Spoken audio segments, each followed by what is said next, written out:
Hello दोस्तों, welcome to main point study. I hope आप सारे के सारे ठीक हो। तो आज हम करने वाले हैं पार्ट 6 कक्षा 10वीं की भूगोल का, जिसका नाम है जी विनिर्माण उद्योग।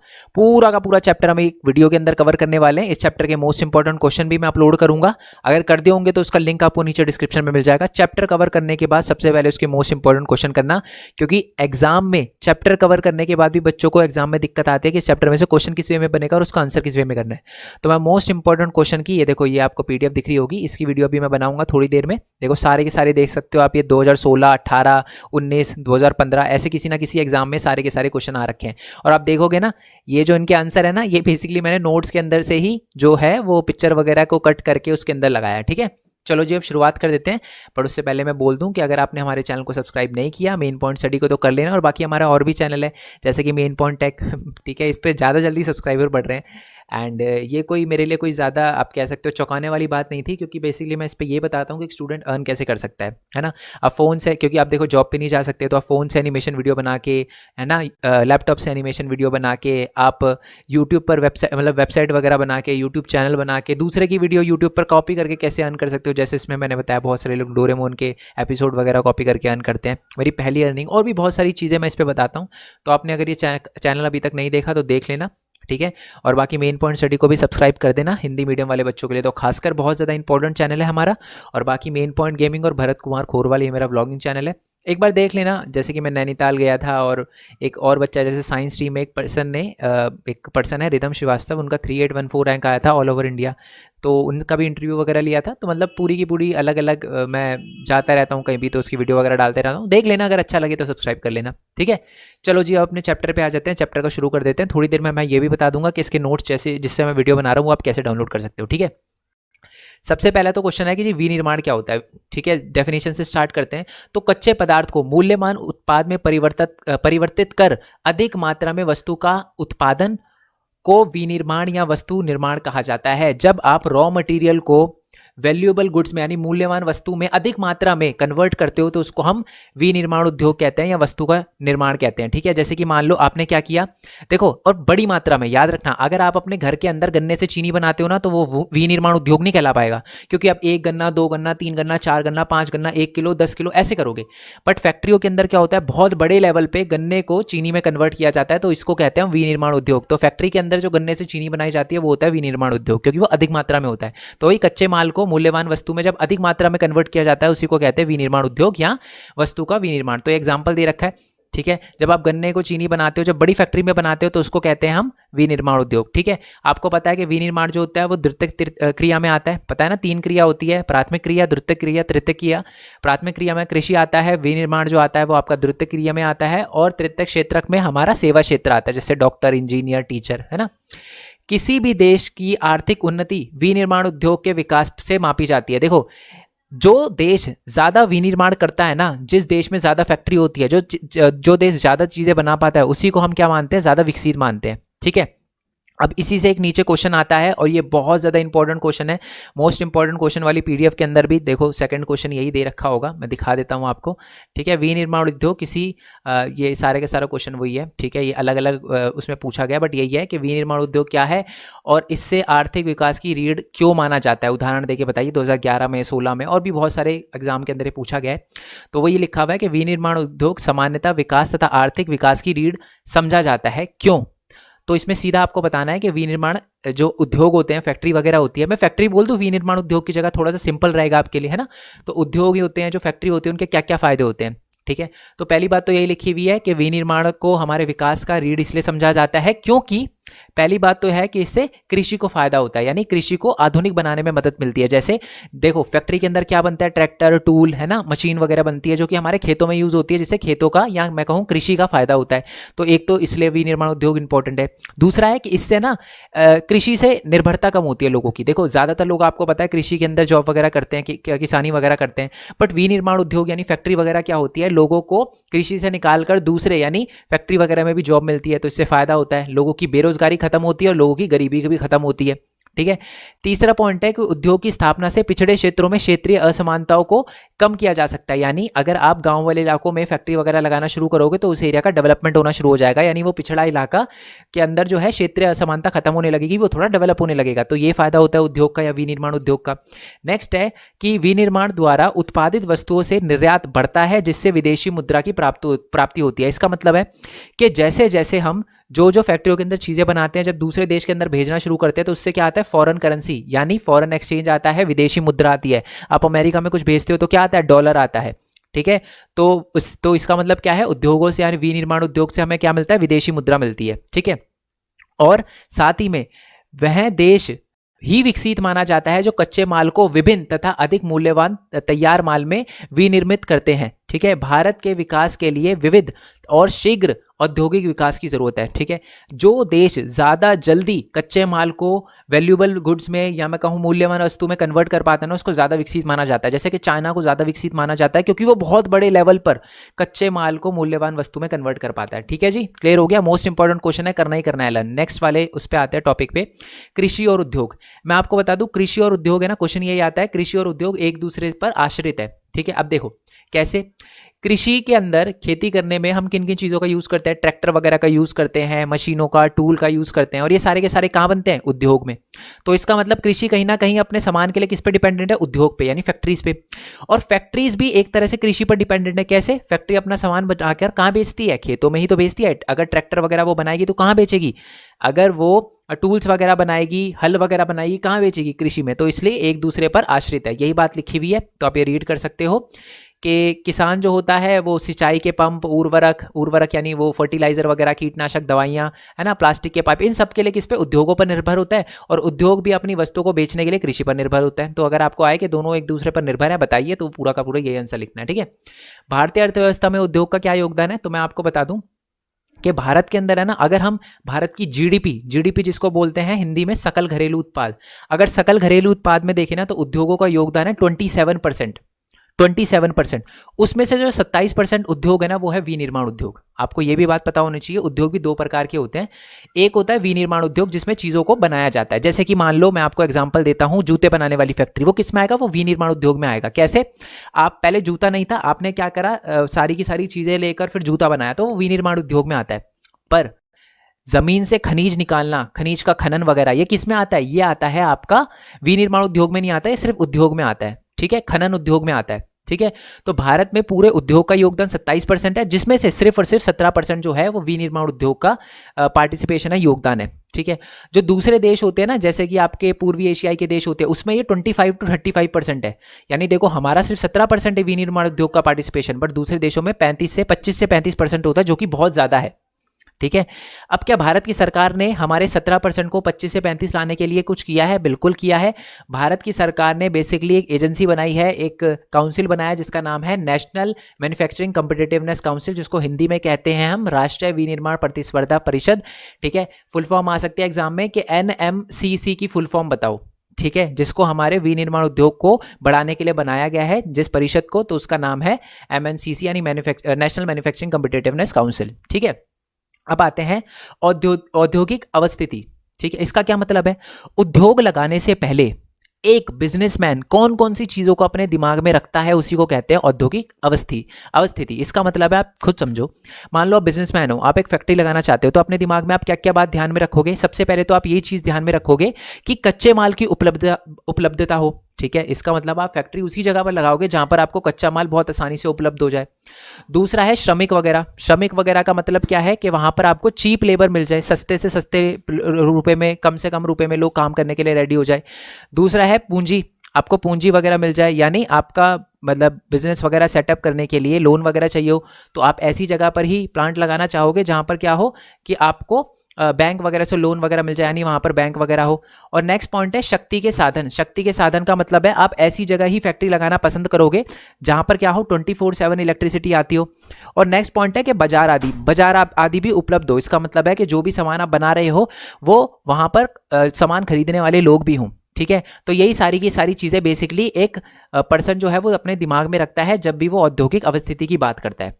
ठीक है, चलो, और एक और बात बता दूं मैं कि ये जो अलग अलग फैसिलिटी होती है ना, वो हमें कहाँ मिलती है। जैसे कि हमने देखा बैंकिंग वगैरह की होती है, पूंजी वगैरह की जो उपलब्धता होती है, ये हमें पैसे वगैरह के लिए बैंक वगैरह चाहिए होते हैं। बैंक वगैरह में ज़्यादातर कहाँ मिलते हैं, नगर वाले इलाकों में। ठीक है, तो नगर उद्योगों को बाजार, सेवा तथा बैंकिंग, बीमा, परिवहन, श्रमिक, वित्तीय सलाह आदि वगैरह उपलब्ध कराते हैं। ठीक है, अब एक और बात बता देता हूँ, एक वर्ड आएगा आपको, समूहन बचत। समूहन बचत का मतलब क्या होता है, नगर में क्या होना है, नगर केंद्रों में यानी दिल्ली वाले इलाकों में, कोलकाता वगैरह वाले इलाकों में बहुत सारे फायदे होते हैं, है ना, यहाँ पर फैक्ट्री लगाने से। तो बहुत सारे उद्योग क्या है, यहीं पर केंद्रित हो जाते हैं, जिससे क्या होता है, इन सब उद्योगों को एक दूसरे का फायदा होता है। ठीक है, जैसे कि मान लो मैंने दिल्ली में अपने जूते की फैक्ट्री लगाई, किसी ने सोल की फैक्ट्री लगाई, किसी ने जूते के ऊपर वाले पार्ट की फैक्ट्री लगाई, किसी ने केमिकल की फैक्ट्री लगाई जूते में जो लगता है। तो अब हम सारे के सारे आगे दिल्ली में, तो एक दूसरे का फायदा उठा पाएंगे। मेरे को सोल चाहिए होगा तो मैं जो सोल बनाने वाली फैक्ट्री उससे मंगवा लूंगा, तो ईजी रहता है। ठीक है, तो इसीलिए ये बात याद रखना, समूहन बचत का मतलब होता है कि जो नगर होते हैं वहाँ पर अलग अलग केंद्र वगैरह होते हैं, मतलब अलग अलग फैसिलिटी वगैरह मिलती है, और जो भी लोग होते हैं ना, वो इन चीज़ों का फ़ायदा उठाते हैं जब सारी की सारी फैक्ट्री पास में आ जाती है। तो हर फैक्ट्री को फ़ायदा होता है, तो इसी को कहते हैं समूहन बचत, यानी सबका फ़ायदा होता है। आज़ादी से पहले आप देखोगे ज़्यादातर जो हमारे उद्योग है ना, वो तटवर्ती क्षेत्रों में लगाए जाते थे। अब इसका क्या मतलब है, देखो, आज़ादी से पहले क्या होता था कि जितनी ज़्यादा फैक्ट्री है ना, वो भारत के या तो गुजरात में या हमारे महाराष्ट्र में लगाई जाती थी। रीज़न क्या है, यहाँ पर लगाई जाती, बीचों बीच नहीं लगाई जाती थी। क्योंकि वो ये सोचते थे कि जो भी बनाया है उसे डायरेक्टली यहाँ पर पता है आपको, शिप वगैरह होती थी पहले तो ट्रांसपोर्ट करने के लिए, तो वो क्या करते थे, बना के डायरेक्टली शिप से लंदन भेज देते थे, अपने ब्रिटेन वगैरह भेज देते थे। ठीक है, चलो अब आ जाते हैं इस चैप्टर के सेकंड मोस्ट इंपॉर्टेंट क्वेश्चन पे। एक तो ऊपर वाला बताया था कि रीढ़ की हड्डी क्यों माना जाता है विनिर्माण उद्योग को, और ये सेकंड बहुत ज्यादा इंपॉर्टेंट क्वेश्चन है कि उद्योग का वर्गीकरण।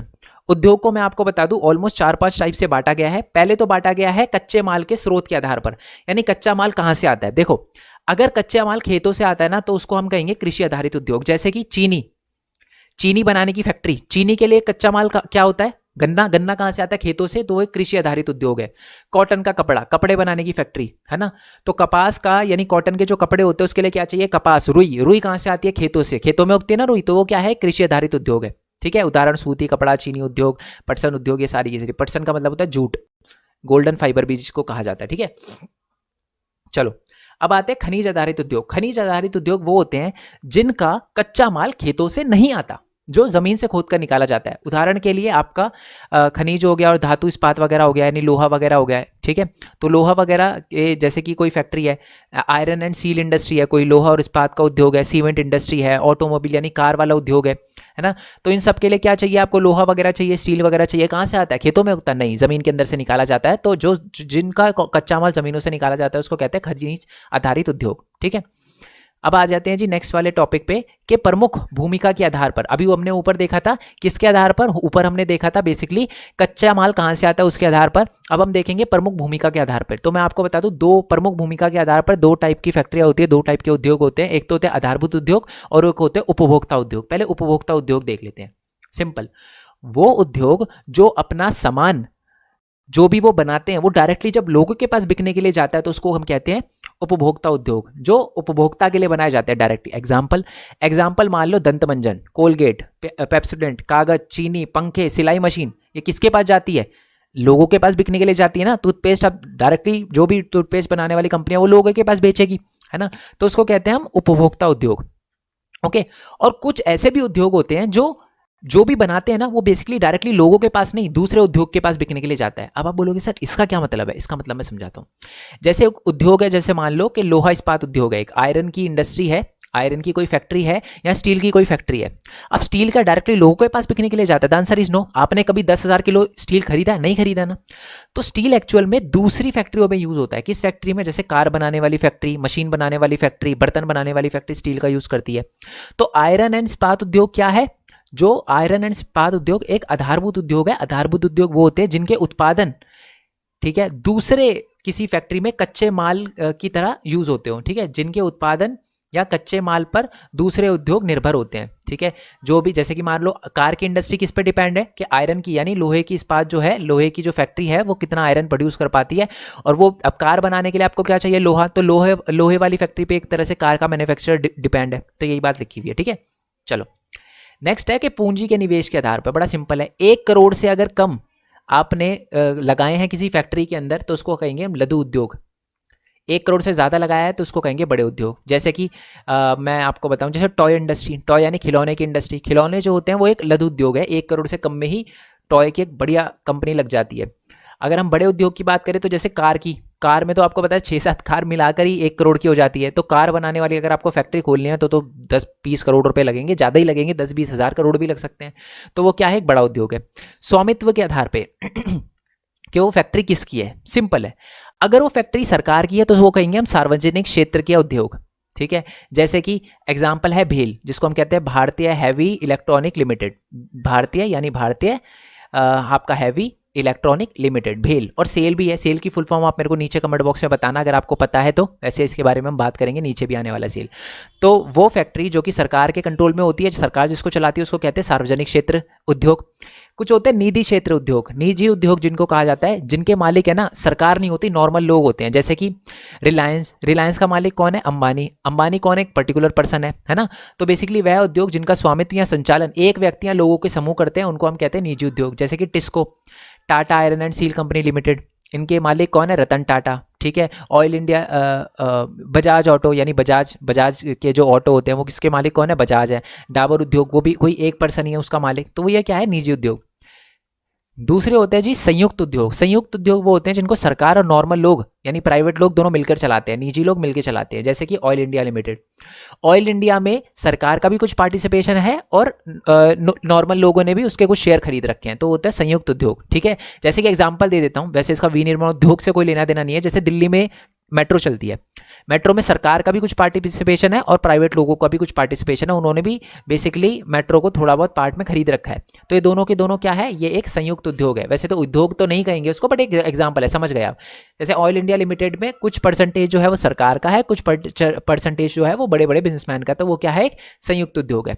नेक्स्ट है सहकारी उद्योग। यही सबसे इंपॉर्टेंट और सबसे ज्यादा बच्चों को प्रॉब्लम भी आती है, बट बहुत ईजी है ये समझना। ध्यान से सुनो बच्चे, बहुत प्यार से।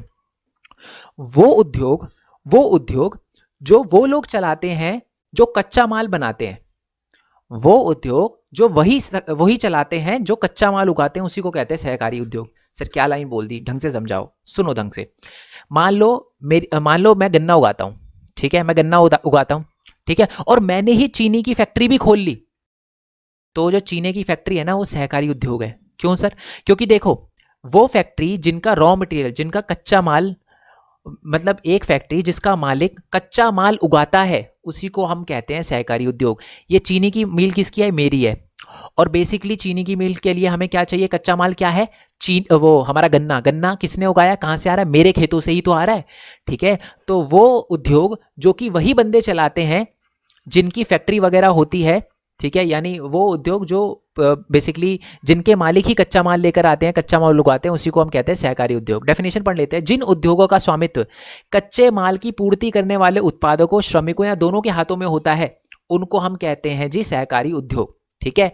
यानी वो लोग जो कच्चा माल लेकर आते हैं या कच्चा माल उगाते हैं, जब वही फैक्ट्री खोल लेते हैं ना, उसको कहते हैं सहकारी उद्योग। इसका मतलब मान लो मेरे गन्ने का खेत है, मैंने ही चीनी की फैक्ट्री खोली, तो उसको हम सहकारी उद्योग कहेंगे, क्योंकि मैं ही कच्चा माल लेकर आ रहा हूं और मैंने अपनी फैक्ट्री खोल ली, ठीक है जी। चलो अब आते हैं नेक्स्ट, कच्चे माल और तैयार माल की मात्रा के और भार के आधार पे। देखो अगर आपका कच्चा माल जो है हल्का है, जैसे कि जो फोन में छोटी छोटी चिप लगती है ना, वैसे जो उद्योग हो गए आपके, जिसमें हल्के हल्के उद्योग होते हैं बहुत, जैसे घड़ी का उद्योग हो गया, घड़ी की कोई फैक्ट्री हो गई है ना, और ब्लूटूथ की छोटी छोटी चिप की कोई फैक्ट्री हो गई, पेन की फैक्ट्री हो गई, वो होंगे हल्के उद्योग।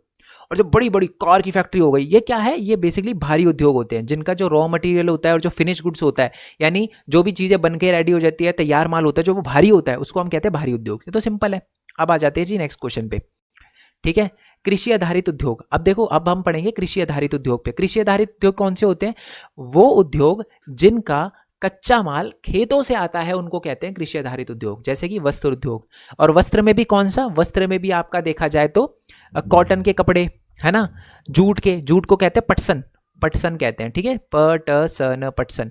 तो पटसन उद्योग भी क्या है हमारा, वो भी क्या है, कपड़ा उद्योग है ना। और बेसिकली जूट और कॉटन ये दोनों का खेतों में उगाए जाते हैं, तो ये क्या है, कृषि आधारित उद्योग है। चलो वस्त्र उद्योग के बारे में पढ़ते हैं हम। तो देखो वस्त्र उद्योग मुख्यतः धागा वस्त्र और कपड़ों के डिजाइन, उत्पादन और वितरण से संबंधित होते हैं। आपको एग्जाम में आए कि वस्त्र उद्योग का क्या मतलब होता है, वस्त्र उद्योग में क्या क्या चीजें आती है। तो वस्त्र उद्योग में धागे को बनाना, वस्त्र और कपड़े को डिजाइन करना, उसका उत्पादन करना और उसका वितरण करना संबंधित है। ठीक है, भारतीय अर्थव्यवस्था में, सॉरी ज़्यादा ऊपर आ गया, भारतीय अर्थव्यवस्था में वस्त्र उद्योग का अपना महत्व है, बहुत ज़्यादा इंपॉर्टेंट माना जाता है वस्त्र उद्योग को। क्यों? क्योंकि इसका औद्योगिक उत्पादन में महत्वपूर्ण योगदान है। बहुत, मैं आपको बता दूं, हमारा भारत का जो कपड़ा उद्योग है ना, 4.5 करोड़ लोगों को रोजगार प्रदान करता है, डायरेक्टली और इनडायरेक्टली। समझ रहे हो? देश में सिर्फ और सिर्फ यह अकेला उद्योग है जो कच्चे माल से उच्चतम अतिरिक्त मूल्य उत्पाद की श्रृंखला में परिपूर्ण तथा आत्मनिर्भर है। ये बहुत इंपॉर्टेंट लाइन है, इसका अलग से क्वेश्चन भी बनेगा जब हम मोस्ट इंपॉर्टेंट क्वेश्चन देखेंगे। सिर्फ और सिर्फ हमारा कपड़ा उद्योग ही भारत के अंदर ऐसा है जो कि दूसरे देश से उसको कुछ मंगवाना नहीं पड़ता। जैसे मैं एग्जांपल देता हूँ, जैसे इंडिया में लैपटॉप इंडस्ट्री है, ठीक है, तो लैपटॉप के बहुत सारे जो वो होते हैं ना, छोटे छोटे जो डिवाइस होते हैं, छोटी छोटी जो चीज़ें होती है, चिप वगैरह होती है, उसको चाइना से, ताइवान से, जापान से मंगवाना पड़ता है। बट कपड़ा उद्योग में ना कुछ भी नहीं मंगवाना पड़ता। कपड़ा बेसिकली रुई जो है इंडिया में उगाई जाती है, रुई के डिज़ाइन के केमिकल भी इंडिया में ही बनते हैं, है ना, डिस्ट्रीब्यूट भी किया जाता है, मशीनें वगैरह से कपड़ा भी इंडिया, सब कुछ इंडिया में ही होता है कपड़े से रिलेटेड। तो इसलिए क्या है, ये आत्मनिर्भर है। ठीक है, और पूरा का पूरा जिसकी श्रृंखला है वो भारत के अंदर ही है, कहीं बाहर से हमें कुछ भी मंगवाने की जरूरत नहीं पड़ती कपड़ा उद्योग में। ठीक है, अब जैसे कि मैंने आपको बताया कपड़ा उद्योग भी दो होते हैं। पहला तो हमारा होता है सूती उद्योग, सूती वस्त्र उद्योग। अच्छा, सूती वस्त्र उद्योग क्या होता है? सूती यानी कॉटन, कॉटन बोलूंगा ना इंग्लिश में, क्लियर हो जाएगा ना आपको? ठीक है बच्चे, सूती आपको कॉटन बोल लेता हूं मैं, ठीक है, क्योंकि मेरे लिए थोड़ा प्रोनाउंस करना ईजी रहेगा, फ्लो बन जाएगा मेरा। तो बेसिकली कॉटन कपड़ा उद्योग क्या होता है? कॉटन वस्त्र उद्योग कहते हैं। सिंपल डेफिनेशन है, कुछ नहीं, मैंने जहां जहां आपको बताया ना, अभी मैंने वस्त्र उद्योग की डेफिनेशन बताई थी, है ना, तो वहां पर आगे बस सूती लगा देना है। ठीक है, मैं समझा देता हूं कैसे। ये वस्त्र उद्योग की डेफिनेशन है, तो आगे लगा दो सूती। सूती वस्त्र उद्योग में मुख्यतः सूती धागा, सूती वस्त्र तथा सूती कपड़ों के डिजाइन, उत्पादन तथा वितरण से संबंधित है। बस हो गई डेफिनेशन सूती कपड़ा उद्योग की। ठीक है जी, ओके। प्राचीन काल में भारत की जो सूती कपड़ा उद्योग है ना, वो हाथों से होती थी। ठीक है, हाथों से। मैं आपको बता दूं बेसिकली, है ना, पहले तो दो चीज़ें होती है। ठीक है, एक तो होती है कताई और एक होती है बुनाई। ये दो वर्ड सुन लेना, एक होती है कताई और एक होती है जी बुनाई। अभी ये नीचे एक वर्ड आएगा। ठीक है, कताई का क्या मतलब होता है? रुई से, यानी सूती जो रुई होती है, कपास होती है, कपास से धागा बनाना। किससे? कॉटन से धागा बनाना, इसको ही कहते हैं हम कताई। यस और नो? बुनाई का क्या मतलब होता है? धागे से कपड़ा बनाना। ये समझ आ गया? दो प्रोसेस समझ आ गई। अच्छा, हमारे भारत में ना बेसिकली पुराने टाइम में हाथों से कताई होती थी। मतलब हाथों से क्या किया जाता था, छोटी छोटी मशीनें होती थी हाथों से चलाने वाली, जिससे कॉटन डाला जाता था और दूसरी तरफ से धागा निकाला जाता था। हाथों से लोग धागा बनाते थे। ठीक है, तो उसको हथकरघा बुनाई कहते हैं, हथकरघा कहते हैं, हथकरघा कताई कहते हैं। हाथ से कताई होती थी और हाथ से ही बुनाई वगैरह होती थी। मतलब धागे से कपड़ा बनाने वाली भी मशीनें हाथों से ही चलती थी। ठीक है, उसके बाद मैं आपको बता दूं 18वीं सदी में अंग्रेज आ गए, ब्रिटिशर आ गए। उन्होंने क्या करा, अपनी बड़ी बड़ी मशीनें लगाई। ठीक है, और मशीनों की सहायता से वो क्या बनाते थे? रुई से कपड़ा बनाते थे और कपड़े से धागा बनाते थे। अब आप बताओ, इंडिया के जो हाथों से बनाने वाले जो लोग थे, जो हाथों से धागा बनाते थे और हाथों से ही कपड़ा बनाते थे, ठीक है, बड़ी बड़ी मशीनों का यूज नहीं करते थे। जो विद्युत, जो हथकरघे हो गए ना, जो विद्युत जो बिजली से चलने वाली जो मशीनें होती थी ना, उनका यूज़ नहीं करते थे हमारे जो भारत के जो कताई करने वाले हैं और बुनाई करने वाले। तो इससे भारत के लोगों को फ़ायदा हुआ होगा, मशीनें आने से अंग्रेजों के पास ये नुकसान हुआ होगा। मैं बता दूं, इंडिया के लोगों को बहुत नुकसान हुआ। इंडिया के नॉर्मल लोगों को तो फायदा हुआ क्योंकि उनको सस्ते कपड़े मिलने लग गए, बट भारत के अंदर जो कपड़ा बनाने वाले लोग थे ना, उनको बहुत नुकसान हुआ। क्यों? क्योंकि इंग्लैंड वाले क्या करते थे, यहाँ से कच्चा माल लेकर जाते थे, कपड़ा बनाकर और बहुत सस्ते दामों पर मशीनों से बनते थे कपड़े, तो सस्ते होते थे, इंडिया में बेचते थे। हमारे यहाँ पर क्या था कि हमारे जो कपड़ा बनाने वाले हैं ना, वो हाथों से बनाते थे, तो उनका कपड़ा थोड़ा महंगा होता था। अंग्रेजों का कपड़ा थोड़ा सस्ता होता था, तो इसलिए लोगों ने सस्ते कपड़े अंग्रेजों के सस्ते कपड़े खरीदना शुरू कर दिए, जिससे हमारे इंडिया के जो कपड़ा बनाने वाले हैं उनको बहुत नुकसान हुआ। ठीक है जी, चलो यही बात समझ आ गई कि मशीनों निर्मित हम उस पर प्रतिस्पर्धा नहीं कर पाए, कंपटीशन नहीं कर पाए उन लोगों से जो बेसिकली फैक्ट्री वगैरह के अंदर कपड़े बनाते हैं, क्योंकि उनके कपड़े सस्ते होते थे, अंग्रेजों के कपड़े सस्ते होते थे। ठीक है, आरंभिक वर्षों में सूती कपड़ा उद्योग जो है वो महाराष्ट्र और गुजरात के कपास उत्पादन के क्षेत्रों में ही सीमित थे। यानी ज़्यादातर, आपको पता है, देखो ये बात है ना, आपने चैप्टर नंबर 4 कृषि वाले पार्ट में पढ़ी होगी कि भारत के अंदर है ना कपास सबसे ज़्यादा पहली बात तो ये बताओ, कपास कौन सी मिट्टी में सबसे अच्छा उगता है? तो कपास उगता है ब्लैक सॉइल में, काली मिट्टी में सबसे अच्छा कपास उगता है। और काली मिट्टी कहाँ पाई जाती है? काली मिट्टी एक्चुअल में महाराष्ट्र और गुजरात में पाई जाती है। ठीक है, तो अंग्रेजों ने ना ज़्यादातर जो महाराष्ट्र और गुजरात में ही अपनी कपड़े बनाने वाली फैक्ट्री भी लगाई थी। अच्छा, पहली कपड़े बनाने वाली फैक्ट्री मैं आपको बता दूं 1854 में लगाई गई थी मुंबई के अंदर। ठीक है जी, ये बात आप याद रखना, 1 मार्क्स में क्वेश्चन आ सकता है। ठीक है जी। अच्छा, मुंबई और गुजरात में लगाने के पीछे क्या क्या कारण थे? पहली बार तो कपास मिल जाता था, है ना। महाराष्ट्र तो कपड़े बनाने की जो फैक्ट्री है, सूती कपड़ा उद्योग की फैक्ट्री, जो मुंबई में सबसे पहले है, महाराष्ट्र में लगाई गई थी, गुजरात में लगाई गई थी। क्यों लगाई गई थी? महाराष्ट्र और गुजरात में सबसे ज़्यादा अंग्रेजों ने फैक्ट्री को लगाई थी सूती कपड़ा उद्योग की, क्योंकि उनको कपास मिल जाता था, क्योंकि महाराष्ट्र और गुजरात में उगता था। ठीक है, और बाजार है ये, बंजारा नहीं है, बाजार है ये, बाजार मिल जाता था। परिवहन वगैरह, ट्रांसपोर्ट जो होता था वो बहुत सस्ता होता था, है ना, क्योंकि गुजरात से और महाराष्ट्र से ही वो दूसरी कंट्री में सेंड कर देते थे।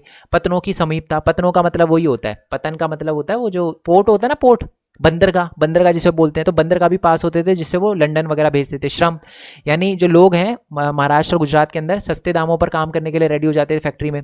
ठीक है, और जलवायु वगैरह भी थोड़ी अच्छी होती थी गुजरात की और हमारे महाराष्ट्र की। ठीक है, तो ये सारे के सारे कारण की वजह से ही ज़्यादातर हमारे गुजरात और महाराष्ट्र के अंदर ज़्यादातर हमें कपड़ा उद्योग देखने के लिए मिलते हैं। ठीक है, चलो, इस उद्योग का कृषि से निकट संबंध है। तो पता ही है आपको, कपास उद्योग का कृषि से तो बेसिकली निकट संबंध होगा ही, क्योंकि कृषि से ही तो कपास आता है। ठीक है, नेक्स्ट क्या लिखी है? इस उद्योग के कारण रसायन रंजक, मील स्टोर तथा पैकेजिंग सामग्री और इंजीनियरिंग उद्योग की मांग बढ़ी है, फलस्वरूप इन उद्योगों का विकास होता है। अब देखो, ये बड़ी सिंपल लाइन लिखी हुई है। क्या लिखा हुआ है कि भारत के अंदर, अब देखो कपड़ा बना रहे हो आप, तो कपड़ों को कलर करने वाली फैक्ट्रीज, है ना, दो रंजक यानी कलर करने वाली, पैकेजिंग, कपड़े को पैक करने वाली फैक्ट्री वगैरह हो गई, जो इंजीनियरिंग उद्योग हो गए, बड़ी बड़ी मशीनें बनाने वाली कपड़े, उनको भी डेवलपमेंट हुआ है बेसिकली हमारे भारत में इन उद्योगों के बढ़ने से। ठीक है जी, चलो, भारत के अंदर जो कताई होती है, कताई का मतलब क्या बताया था मैंने? रुई से धागा बनाना। तो भारत में रुई से धागा बनाना महाराष्ट्र में, गुजरात में और तमिलनाडु में होता है, सिर्फ और सिर्फ। ठीक है, पर हमारे इंडिया में धागे से कपड़ा है ना, पूरे इंडिया में अलग अलग तरीके से बनाया जाता है। एग्जाम्पल दूं मैं आपको, देखो, इंडिया के अंदर आपने देखा होगा हर एरिया के अंदर, हमारे भारत के हर स्टेट के अंदर, हर एरिया के अंदर अलग अलग टाइप के कपड़े होते हैं। गुजरात में जाओगे अलग, महाराष्ट्र में जाओगे अलग, है ना, वेस्ट बंगाल में अलग, वो वाइट कलर की साड़ी होती है, रेड कलर की प्लेट होती है वेस्ट बंगाल में, जो वुमेन्स होती है वो साड़ी वगैरह जो पहनती है ना, बनारसी साड़ी। तो हर एरिया के अंदर अलग अलग टाइप की साड़ी होती है। तो इससे हमें पता चलता है कि बेसिकली रुई से धागा बनाना तो सिर्फ, यानी कताई जो है महाराष्ट्र, गुजरात तो तमिलनाडु वाले एरिया में होती है आज भी, बट जो कपड़े का डिज़ाइन है, कपड़े की बुनाई है, ये सारा का सारा काम भारत के अलग अलग एरिया में फैला हुआ है। ठीक है जी, चलो, अब आ जाते हैं इस पे, बुनाई मैंने आपको क्या बताया था? बुनाई का मतलब क्या होता है? धागे से, इसका है ना बुनाई नहीं आएगा, इसको भी आप एक काम करो, इसको भी कताई लिखो। ठीक है जी, चलो, भारत के अंदर भी जो कताई होती है ना, वो भी 2 जगह पर होती है। एक तो बड़ी बड़ी फैक्ट्रीज में जो मशीनों से करते हैं, बिजली से चलने वाली मशीनें, हाँ, और दूसरा होता है घर में ही लोग जो कारखाने वगैरह खोल लेते हैं, छोटे छोटे कारखाने, उनमें। पता है दिक्कत क्या होती है? दिक्कत यह है कि मान लो आप एक किसान हो जो उगाता है रुई, आपको एक फैक्ट्री वाले ने बोला कि जी मेरे को 10,000 किलो रुई चाहिए, 10,000 टन या रुई चाहिए, मेरे को आप दे दो। और दूसरा एक पर्सन आया जो बोलता है मेरे को 20-30 किलो चाहिए, रुई चाहिए, आप मेरे को भेज दो। अब आप बोलो, अगर मैं आपसे पूछूं तो आप किसको भेजोगे? आप बोलोगे कि सर मैं तो फैक्ट्री वाले को भेजूंगा, क्योंकि उसकी डिमांड ज़्यादा है, वो ज़्यादा पैसे भी देगा मेरे को। ठीक है, बट बेसिकली बोला जाता है कि हमारे भारत के अंदर है ना, जो गरीब लोग हैं, यानी जिन्होंने घर में कारखाने खोल रखे हैं छोटे छोटे, और वो रुई वगैरह बना रहे हैं, रुई से कपड़ा वगैरह बना रहे हैं, उनको ज़्यादा रुई भेजनी चाहिए। क्यों? क्योंकि जो बड़ा बिजनेसमैन है वो तो प्रॉफिट कमाने के लिए क्या कर रहा है? मशीन लगा रखी है उसने। बट जो हाथ से कपड़ा बनाने वाले लोग हैं ना, जो हथकरघा कारखाने खोल रखे हैं छोटे छोटे, और उनसे वो क्या करा रहे हैं? कपड़ा वगैरह बना रहे हैं या धागा वगैरह बना रहे हैं, वो अपनी जीविका चला रहे हैं। जीविका मतलब अगर बेसिकली उनको रुई नहीं मिली ना, तो उनका बिजनेस ठप हो जाएगा या काम ठप हो जाएगा, और वो बिना खाने के रहना पड़ेगा उनको। तो ये बात लिखी हुई है। भारत में विद्युत चालित करघों तथा हथकरघों द्वारा निर्मित लूमेज को ज़्यादा महत्वपूर्ण इसलिए है, ठीक है, ताकि लघु उद्योग में काम करने वाले मजदूरों को लगातार रोजगार मिलता रहे। भारत में छोटे मजदूर कताई के लिए विद्युत चालित करगो तथा हथकरघों पर निर्भर रहते हैं। इसका मतलब है कि भारत के अंदर जो बेसिकली जो गांव के लोग हैं, है ना, उनको ज़्यादा बेसिकली रुई मिलनी चाहिए ताकि वो अपनी जीविका चला सके, और घर के अंदर जो उन्होंने कारखाने खोल रखे हैं ना, ठीक है, उनसे वो अपना रुई से कपड़ा वगैरह बना के बेच सके। ठीक है, चलो नेक्स्ट आता है कि भारत में अन्य देशों को मैं ये बता रखा है, भारत जो है वो अन्य देशों को, जापान में एक है जो सूत निर्माण, ओके, क्या मतलब है कि भारत जो है वो दूसरे देशों के अंदर अपना धागा जो है वो भेजता है, जैसे जापान को धागा भेजता है। अब आप बोलोगे सर धागा क्यों भेजता है, कपड़े क्यों नहीं भेजता? यही तो दिक्कत है हमारे भारत की। भारत में ना बढ़िया क्वालिटी का धागा बनता है, पर बढ़िया क्वालिटी का धागे से कपड़ा नहीं बनता, उच्च कोटि का कपड़ा नहीं बनता, हम उससे बढ़िया टाइप का कपड़ा नहीं बना पाते। तो यानी कताई तो अच्छी होती है, यानी धागे से कपड़ा तो एक नंबर बनता है, सॉरी रुई से धागा तो एक नंबर बनता है, बट आप समझ पा रहे हो ना, देखो दोबारा से बता रहा हूं, कताई का मतलब होता है रुई से धागा बनाना, बुनाई होता है धागे से कपड़ा बनाना। ठीक है जी, तो इंडिया के अंदर बढ़िया क्वालिटी का धागा तो बनाया जाता है, यानी कताई तो बढ़िया होती है, बट बुनाई अच्छी नहीं होती। अब इससे एक्चुअल में फायदा होता है, नुकसान होता है? नुकसान होता है। कैसे? देखो, मान लो इंडिया है, इंडिया क्या कर रहा है, $10 का धागा भेज रहा है दूसरी कंट्री में, पर अगर इंडिया उसी धागे का कपड़ा बनाकर बेचे ना तो $100 में बिकेगा। ठीक है, बट हमारी जो बुनाई वाली जो तो हमारी बुनाई इतनी अच्छी नहीं है, तो इसलिए लोग कपड़ा नहीं खरीदते, हमारे इंडिया का धागा ही धागा खरीदते हैं, तो एक्चुअल में इससे इंडिया को नुकसान हो रहा है। हमें अपने इस वाले यानी बुनाई वाले पे भी ध्यान देना चाहिए सेक्टर पे। ठीक है, यही बात लिखी हुई है कि भारत के अंदर जो बुनाई है वो यही देखो, यही लिखी है, हमारे लिए अधिक मात्रा में धागे के निर्यात की उपेक्षा अपने बुनाई क्षेत्र को सुधारना क्यों आवश्यक है। यानी हमें अपने बुनाई को अच्छा बनाना चाहिए, यानी बढ़िया क्वालिटी के कपड़े भेजने चाहिए, ना कि रुई, और सॉरी ना कि धागा नहीं बेचना चाहिए हमें दूसरी कंट्री में, कपड़े बना के बेचने चाहिए। बुनाई क्षेत्र को थोड़ा सुधारना चाहिए जिससे हमें ज़्यादा पैसे मिले। बट ये हमारी दिक्कत है कि हम इसको सुधार नहीं पा रहे। यही क्वेश्चन मैंने आपको बता दिया था।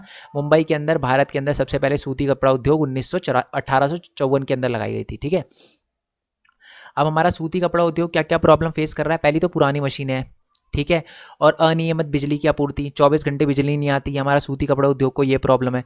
दूसरा ये है कि दूसरा जो सूती कपड़ा उद्योग है वो दूसरे जो रेशा उद्योग है उनसे प्रतिस्पर्धा का सामना कर रहा है। इसका मतलब क्या है? जैसे कि आपका मान लो कॉटन के अलावा और कौन से कपड़े होते हैं? नायलॉन के कपड़े, रेयॉन के कपड़े, तो ये कपड़े भी हैं। तो लोग जो है रेयॉन के कपड़े और नायलॉन के कपड़े थोड़े सस्ते आते हैं, तो इससे हमारे सूती कपड़ा उद्योग को प्रॉब्लम हो रही है। और लास्ट पॉइंट वही है जो मैंने आपको बताया कि भारत के अंदर बढ़िया क्वालिटी का धागा तो बनाया जाता है, बट बढ़िया क्वालिटी का कपड़ा नहीं बनाया जाता, और यही सबसे बड़ी हमारे भारत के अंदर सूती कपड़ा उद्योग की प्रॉब्लम है। ओके, नेक्स्ट आते हैं जी पटसन उद्योग। पटसन का क्या मतलब होता है? जूट, जो गोल्डन कलर का होता है। ठीक है, मैं ट्राई करूंगा फोटोज़ वगैरह भी लगा दूं जिससे आपको थोड़ा बहुत आइडिया हो जाए।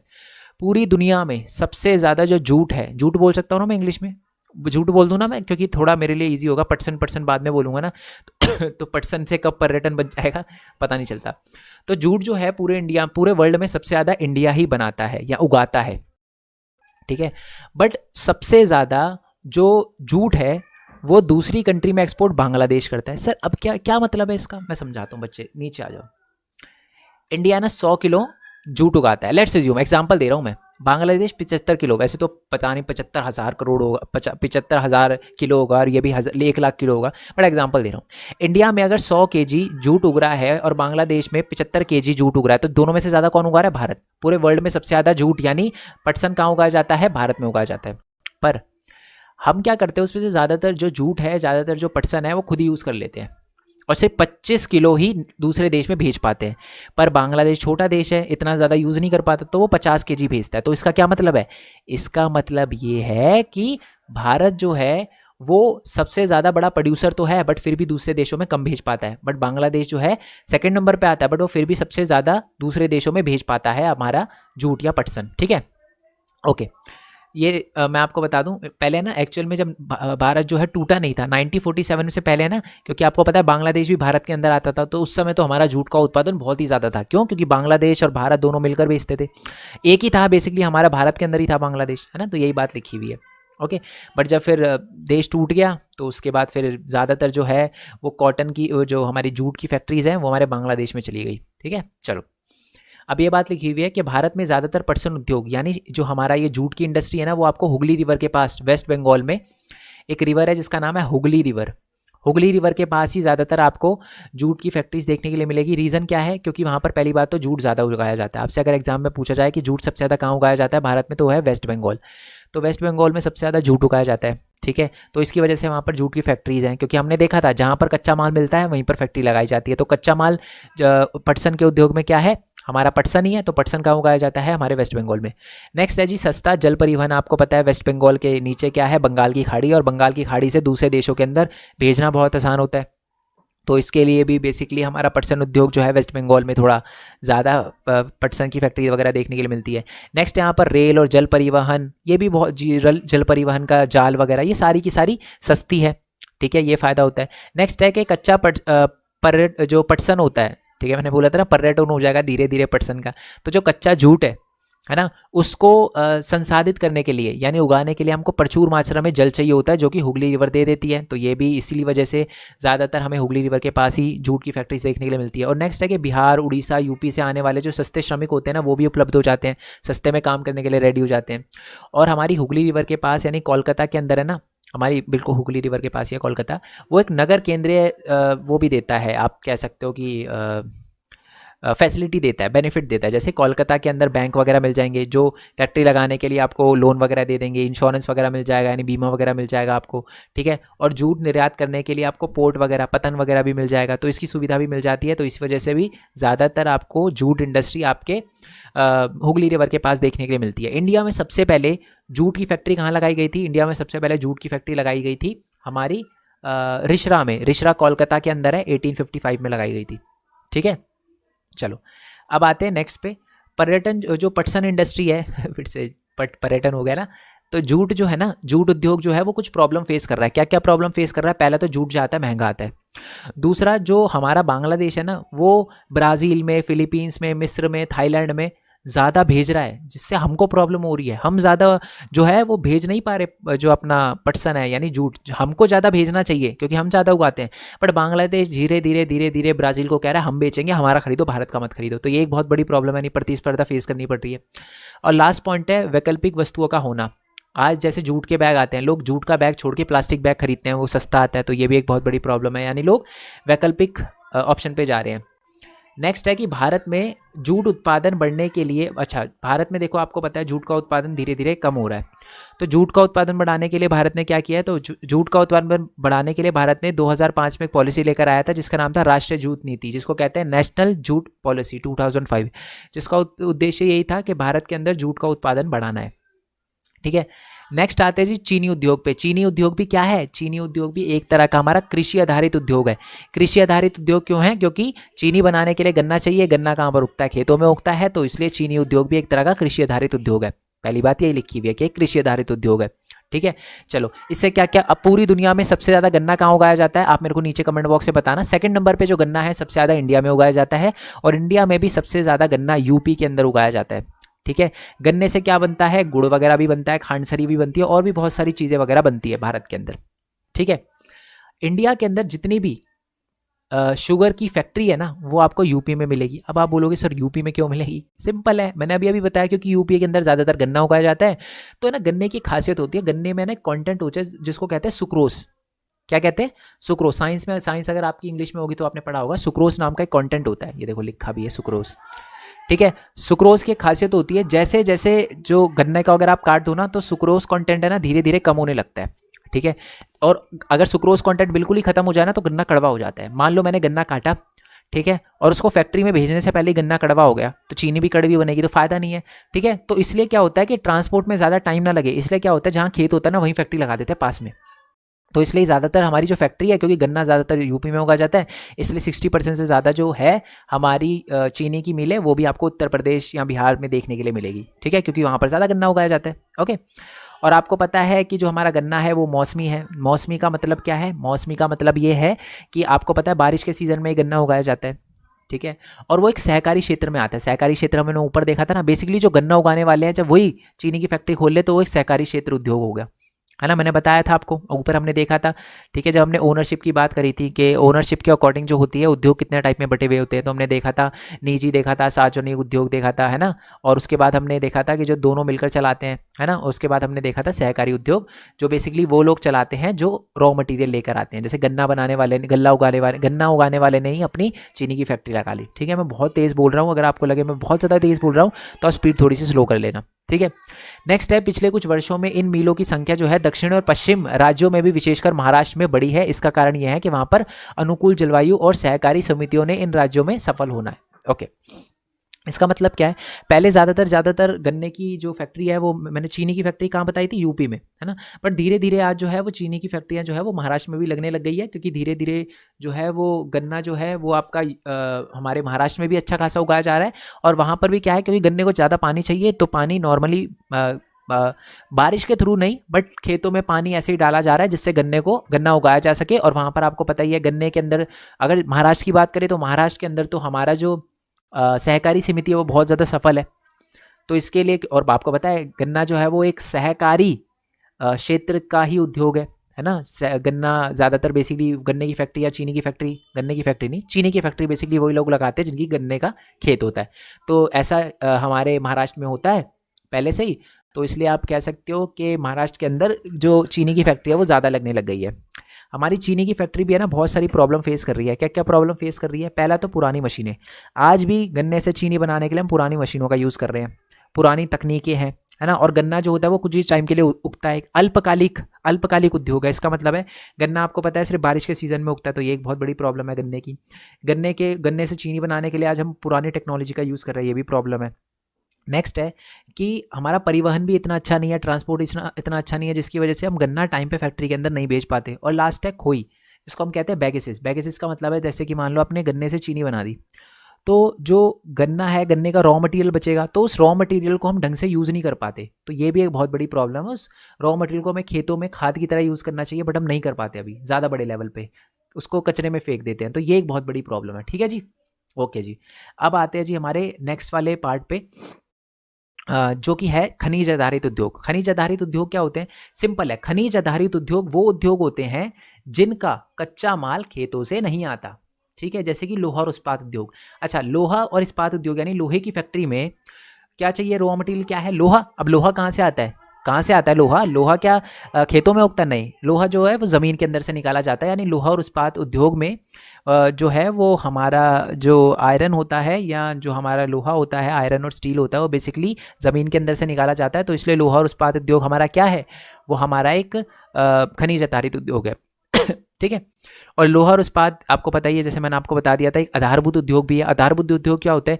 बेसिकली वो फैक्ट्री या वो इंडस्ट्री जो अपना फिनिश गुड्स दूसरी फैक्ट्री में एज अ रॉ मटेरियल भेजती है। जैसे कि लोहा और इस्पात उद्योग में क्या बनता है? आयरन बनता है और स्टील बनता है। आयरन और स्टील क्या होता है? आयरन और स्टील क्या डायरेक्टली लोगों के पास बिकने के लिए जाता है? नहीं, आयरन और स्टील दूसरी फैक्ट्री में यूज़ होता है, जैसे कि कार बनाने वाली फैक्ट्री, बर्तन बनाने वाली फैक्ट्री, मशीनें बनाने वाली फैक्ट्री में यूज़ होता है। तो उसी को हम कहते हैं आधारभूत या बेसिक उद्योग। ठीक है, चलो। और ये इसके जो भारी होते हैं, आपको पता है क्या कहते हैं उसको, इनकी मशीनें वगैरह भारी होती है, तो इसलिए भारी उद्योग में भी आता है ये। ठीक है, और बहुत सारी अलग अलग चीज़ें बनाई जाती है स्टील से, जैसे इंजीनियरिंग सामान, निर्माण सामग्री, जैसे सीमेंट वगैरह, इसमें भी बहुत सारा स्टील का यूज़ होता है। मैं बताऊंगा अभी आगे, हम देखेंगे रक्षा वगैरह, है ना, यानी जो क्या कहते हैं उसको, तोप वगैरह, है ना, ऐसी चीज़ें भी हमारी स्टील से बनाई जाती है। चिकित्सा, बहुत सारी मेडिसिन वगैरह की चीज़ें, टेलीफोनिक वैज्ञानिक उपकरण भी, टेलीफोन वगैरह, इसमें भी बहुत सारा स्टील का यूज़ होता है। तो ये सारी की सारी चीज़ें लिखी हुई है। ओके, नेक्स्ट है कि लोहा तथा इस्पात एक भारी उद्योग है। मैं बता ही चुका हूँ, क्योंकि इनका रॉ मटेरियल और जो उनका तैयार माल होता है दोनों ही भारी होते हैं, और इसके लिए अधिक परिवहन लागत की आवश्यकता होती है। दिक्कत यही है कि हमारा लोहा और इस्पात को एक जगह से दूसरी जगह ले जाने में थोड़े ज़्यादा पैसे लगते हैं, ये एक प्रॉब्लम है। ठीक है, अब ये एक लाइन बहुत ज़्यादा इंपॉर्टेंट है, इसका एक अलग से क्वेश्चन भी आ सकता है। क्या क्वेश्चन है? कि इस्पात के उत्पादन तथा खपत को प्राय एक देश के विकास का पैमाना माना जाता है। इसका मतलब है कि एक कंट्री में जितना ज़्यादा इस्पात यानी स्टील का प्रोडक्शन किया जाता है और जितना यूज़ किया जाता है, वो कंट्री उतना ही डेवलप माना जाता है। एग्जाम्पल दूँ, चाइना। एक टाइम पे मैं आपको बता दूं, चाइना जितना स्टील प्रोड्यूस करता था और यूज़ करता था ना, उतना ही इंडिया करता था। 1950s की बात बता रहा हूँ। बट आज चाइना बहुत ज़्यादा बड़े लेवल पे आयरन स्टील को प्रोड्यूस करता है और यूज़ करता है, बट इंडिया नहीं कर पाता, तो इसलिए चाइना को ज़्यादा डेवलप माना जाता है। ठीक है, अच्छा, स्टील बनता कैसे? स्टील बनता है 3 चीज़ों को मिलाकर, लोहा अयस्क, कोकिंग कोल और चूना पत्थर। इन तीनों को मिलाकर 4:2:1 में, अब ये तो मैथ्स वाली टर्म आ गई है ना, 4:2:1 में जब इन तीनों चीज़ों को मिलाया जाता है तो आपका स्टील बनता है। और स्टील को थोड़ा सा और आप कह सकते हो स्ट्रॉन्ग बनाने के लिए मैग्नीज का यूज़ भी किया जाता है, उसमें मैग्नीज भी बनाया जाता है। ओके, यही बात लिखी हुई है। चलो अब आ जाते हैं थोड़ा सा नीचे, ये बहुत इंपॉर्टेंट है अब जो बताने वाला हूँ, ध्यान से सुनना। जो इस्पात उद्योग होते हैं ना, ज़्यादातर आप देखोगे ना, स्टील इंडस्ट्री जो है ना, आपकी स्टील की फैक्ट्रियाँ हैं ज़्यादातर छोटा नागपुर प्लेटो में लगाई जाती है, छोटा नागपुर पठारी क्षेत्रों में लगाई जाती है। क्वेश्चन यही आएगा, भारत में सबसे ज़्यादा इस्पात उद्योग आपको कहाँ देखने के लिए मिलते हैं? छोटा नागपुर प्लेटो में। क्यों? क्योंकि यहाँ पर लोहा अयस्क जो होता है वो कम लागत में मिल जाता है और अच्छी क्वालिटी में मिल जाता है। इसका क्या मतलब है? अभी हमने देखा था स्टील बनाने के लिए हमें लोहा अयस्क की ज़रूरत होती है, तो ये हमें छोटा नागपुर प्लेटो में मिल जाता है, सस्ता मिल जाता है। इसकी वजह से ज़्यादातर स्टील की फैक्ट्री हमें छोटा नागपुर प्लेटो में देखने के लिए मिलती है। और जो कच्चा माल मिलता है वो बढ़िया क्वालिटी का भी होता है। सस्ते श्रमिक होते हैं, बिहार, यूपी और छत्तीसगढ़ से आने वाले, वो सस्ते में काम करने के लिए रेडी हो जाते हैं। नेक्स्ट है कि स्थानीय बाजार और इनकी विशाल मांग। स्थानीय बाजार यानी यहाँ पर बेसिकली बहुत सारी ऐसी फैक्ट्री है जिनको लोहा अयस्क चाहिए होता है, स्टील वगैरह चाहिए होता है। तो हमारा जो ये है ना इस्पात उद्योग जो है छोटा नागपुर प्लेटो में, जो भी इस्पात बनाते हैं वो हाथों हाथ बिक जाता है। तो इसकी वजह से भी आपको छोटा नागपुर प्लेटो में ज़्यादातर आपको स्टील उद्योग या स्टील या इस्पात उद्योग देखने के लिए मिलेंगे। इस्पात का मतलब ही स्टील होता है, कन्फ्यूज़ नहीं होना, ठीक है। और आयरन का मतलब होता है आपका लोहा। ओके, चलो अब भारत का पद, ये आज जो है भारत 2018 की बात करें तो 106.5 मिलियन टन इस्पात जो है उसका विनिर्माण करता था, ठीक है। और ठीक है, ये बात लिखी है, भारत के बारे में बता रखा है। इसका कोई बेसिक, डोंट वरी, ऐसा कोई क्वेश्चन नहीं आएगा। बट मैं आपको बता दूं, 2 तरह के इस्पात उद्योग होते हैं। एक तो मिनी, नाम से ही पता चल रहा है, छोटे इस्पात उद्योग, और एक होते हैं संकलित इस्पात उद्योग। ये छोटे होते हैं इस्पात उद्योग, ये बड़े होते हैं, यानी बड़े स्टील के प्लांट, छोटे स्टील के प्लांट ये वाले छोटे हैं और ये बड़े स्टील के प्लांट होते हैं, ठीक है जी। और ये डिफरेंस यही लिखा हुआ है कि छोटे संयंत्र होते हैं, इसमें विद्युत भट्टी, ठीक है, रद्दी इस्पात और स्पंज आयरन वगैरह का प्रयोग होता है। यह हल्के स्टील से निर्धारित अनुपात में मृदु और मिश्रित इस्पात का उत्पादन करते हैं। मतलब बढ़िया क्वालिटी के इस्पात का, स्टील का यहाँ पर प्रोडक्शन नहीं होता, बट यहाँ पर ये बड़े संयंत्र होते हैं। कच्चे माल को एक स्थान पर एकत्रित करने से लेकर सब कुछ बेसिकली इसी फैक्ट्री में होता है और ये बेसिकली बड़ी होती है, ठीक है। एक संकलित इस्पात संयंत्र, और इसका एग्जांपल है सेल। सेल की फुल फॉर्म क्या है? Steel authority of India. ये मैंने ऊपर पूछा भी था आपसे, भेल और स्टील, सेल और सेल की तो फुल फॉर्म मैं आपको बता चुका हूँ। ये बात मैंने बताई थी आपको कि 1950 के टाइम में भारत और चीन दोनों सेम लगभग एक मात्रा में इस्पात का उत्पादन करते थे और उसको यूज़ करते थे। बट आज चीन जो है वो बहुत आगे निकल चुका है। रीज़न क्या है? बेसिकली हमारे आयरन और स्टील प्लांट को बहुत प्रॉब्लम फेस करनी पड़ती है। क्यों? पहली बात तो है हमारे यहाँ पर उच्च लागत का कोकिंग कोल मिलता है। कोकिंग कोल ये भी स्टील बनाने में यूज़ होता है, ठीक है। लोहा अयस्क और कोकिंग कोल, ठीक है, ये भी यूज़ होता है। कोकिंग कोल जो है वो इंडिया के अंदर पहली बात तो थोड़ा महंगा आता है और बहुत कम अवेलेबल है, इसकी वजह से हम ज़्यादा स्टील प्रोड्यूस नहीं कर पाते। दूसरा है यहाँ पर जो श्रमिक है वो कम उत्पादकता है उनकी, यानी जो श्रमिक है हमारे वो बढ़िया लेवल पर एक तरह से इस्पात नहीं बना पाते, ठीक है। वो इतना बढ़िया क्वालिटी से इस्पात नहीं बना पाते, स्टील नहीं बना पाते। नेक्स्ट है यहाँ पर इंडिया में बिजली भी 24 घंटे नहीं आती, ये भी एक बहुत बड़ी प्रॉब्लम है जो फेस करनी पड़ती है आयरन एंड स्टील इंडस्ट्री को। और नेक्स्ट है कि हमारा जो इंफ्रास्ट्रक्चर है वो भी इतना अच्छा नहीं है, रोड नेटवर्क भी इतना अच्छा नहीं है, जो एक बहुत बड़ी प्रॉब्लम है, ठीक है जी। बट ये बात लिखी हुई है कि धीरे धीरे आप कह सकते हो हमारा इस्पात उद्योग भी धीरे धीरे बढ़ रहा है, जो कि एक अच्छी बात है, ठीक है। अब आ जाते हैं जी एल्यूमिनियम प्रगलन का मतलब होता है स्पेल्टिंग यानी पिघलाना, ठीक है। तो मैं आपको बता दूं एल्यूमिनियम बनता कैसे, पहले ये सुन लो। ज़मीन के अंदर से एक पत्थर निकाला जाता है जिसका नाम होता है बॉक्साइट। क्या नाम होता है? बॉक्साइट, ठीक है। मैंने नीचे थोड़ा सा बता भी रखा होगा। बॉक्साइट से बनाया जाता है एल्यूमीना, क्या? एल्यूमीना। और एल्यूमीना से बनाया जाता है एल्यूमिनियम, यस और नो। और प्रगलन का मतलब क्या होता है? किसी भी धातु को उसके अयस्क से निकालना। और कैसे निकाला जाता है? उसको गलाकर या उसको गर्म कर जब निकाला जाता है ना, यानी किसी भी धातु को उसके अयस्क से सब जब गर्म करके अलग किया जाता है तो उसी को कहते हैं प्रगलन, ठीक है। तो बॉक्साइट बेसिकली एक पत्थर होता है, पत्थर के अंदर बहुत सारी मिट्टी वगैरह बहुत सारी चीज़ें होती है, तो फिर उस बॉक्साइट के अंदर जो भी मिट्टी होती है उसको पिघलाया जाता है, ठीक है। इसी चीज़ को हम कहते हैं प्रगलन, ठीक है जी। चलो, भारत में जो हमारा एल्यूमिनियम स्मेल्टिंग यानी प्रगलन प्लांट है ना, वो 2nd नंबर पे आता है। भारत में यह उद्योग दूसरा सर्वाधिक महत्वपूर्ण धातु संशोधन उद्योग है। पहले नंबर पे कौन है? स्टील उद्योग, ठीक है। 1st नंबर पे ये है और 2nd नंबर पे हमारा एल्यूमिनियम प्रगलन प्लांट है, ठीक है। और एल्यूमिनियम की खासियत क्या होती है? पहली बात तो ये हल्का होता है, इसको जंग नहीं लगता, गुड कंडक्टर ऑफ हीट होता है और गुड कंडक्टर ऑफ लाइट होता है, लचीला होता है, ठीक है, और दूसरे धातु में बहुत आसानी से मिश्रित हो जाता है और कठोर भी होता है। ये क्या क्या चीज़ों में यूज़ होता है? हवाई जहाज बनाने के लिए, बर्तन बनाने के लिए, तार वगैरह बनाने के लिए इनका प्रयोग किया जाता है। किसका? एल्यूमिनियम का। प्रगलन में आपको बता चुका हूँ, ठीक है। इंडिया के अंदर आपको ज़्यादातर एल्यूमिनियम वगैरह जो है वो वेस्ट बंगाल में, यूपी में, छत्तीसगढ़, महाराष्ट्र, तमिलनाडु वाले राज्य में मिलेंगे। क्यों? क्योंकि यहाँ पर बेसिकली बिजली वगैरह जो है बहुत अच्छी आती है और यहाँ पर हमारे कच्चे माल भी मिल जाते हैं। कहाँ पर? यहाँ पर वेस्ट बंगाल, यूपी और छत्तीसगढ़ में, ठीक है जी। तो बता ही चुका मैं, बेसिकली भारी गहरे लाल कलर की चट्टानें होती है। पिक्चर भी लगाने की कोशिश करूंगा जिससे आपको पता चल जाए, नहीं तो एक छोटा सा सर्च करना बॉक्साइट, आपको पिक्चर मिल जाएगी, रेड कलर का पत्थर दिख जाएगा, ठीक है। तो याद रखना बॉक्साइट से क्या बनाया जाता है? एल्यूमिनियम, एल्यूमिनियम से एल्यूमिनियम बनाया जाता है, ठीक है।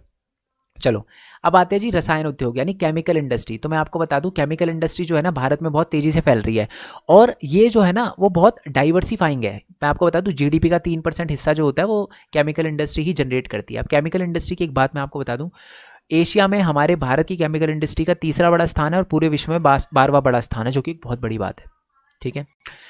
जो केमिकल इंडस्ट्री होती है ना भारत में, जो रसायन उद्योग है, केमिकल बोल लूँ कोई दिक्कत तो नहीं है ना बच्चे आपको? मेरे को पता है बहुत समझदार हो, कोई दिक्कत नहीं आएगी, ठीक है। तो जो केमिकल इंडस्ट्री है उसकी खासियत होती है भारत के अंदर या पूरे दुनिया में एक खासियत है, केमिकल इंडस्ट्री खुद का बहुत बड़ा कंज्यूमर है। अब इसका क्या मतलब है? इंडिया में एक केमिकल इंडस्ट्री जो केमिकल बनाती है ना, दूसरी फैक्ट्री उस केमिकल का यूज़ करती है। जैसे मान लो मैं कोई मेडिसिन बना रहा हूँ तो मेरे को एक टाइप का केमिकल चाहिए, वो केमिकल मैं एक दूसरी केमिकल इंडस्ट्री से लूँगा, ठीक है, और फिर जो भी मैं बना रहा हूँ वो किसी दूसरी केमिकल इंडस्ट्री में भेजूंगा। तो यानी बेसिकली मैं ही खुद, यानी जो एक केमिकल इंडस्ट्री होती है वो दूसरे केमिकल इंडस्ट्री को बेचती है, यानी वो खुद में ही बहुत बड़ा एक तरह से कह सकते हो बायर है, ठीक है। अब बेसिकली केमिकल भी 2 टाइप के होते हैं, एक तो होता है कार्बनिक रसायन और एक होते हैं अकार्बनिक रसायन, ठीक है। कार्बनिक रसायनों में जो पेट्रो रसायन शामिल होते हैं यानी पेट्रोकेमिकल शामिल होता है। सिंपल बताऊं, वो हमारे केमिकल जो पेट्रोलियम से बनाए जाते हैं उसको कहते हैं कार्बनिक रसायन, यानी वो केमिकल जो पेट्रोलियम से बनाए जाते हैं उसको कहते हैं कार्बनिक रसायन, और जो केमिकल पेट्रोलियम से नहीं बनाए जाते, हमारे लैब में बनाए जाते हैं, उसको कहते हैं अकार्बनिक कंपाउंड। जैसे कि इसमें आपके और बेसिकली HCl और ये नाइट्रिक अम्ल हो गया, क्षार हो गया, ये सारी की सारी चीज़ें जो होती है वो आपके अकार्बनिक रसायन में आती है। साइंस का है, डोंट वरी, आने के कम चांसेस है, पर आपको पता होनी चाहिए कि केमिकल इंडस्ट्री 2 टाइप में बटी हुई है। कार्बनिक रसायन, वो रसायन जो पेट्रोलियम रसायन से बनाए जाते हैं, और वो रसायन जो पेट्रोलियम रसायन से नहीं बनाए जाते उसको अकार्बनिक रसायन कहते हैं, ठीक है जी। चलो एग्जाम्पल दे रखा है थोड़ा, रंजक यानी कलर करने वाले पदार्थ हो गए, है ना, वस्त्र वगैरह, प्लास्टिक वगैरह, ये सारी की सारी चीज़ें जो होती है कार्बनिक रसायन है। और अकार्बनिक रसायन में वही जो बेसिकली ये भी गोंद वगैरह, गोंद है, ये गोंद नहीं है, गोंद है, ठीक है।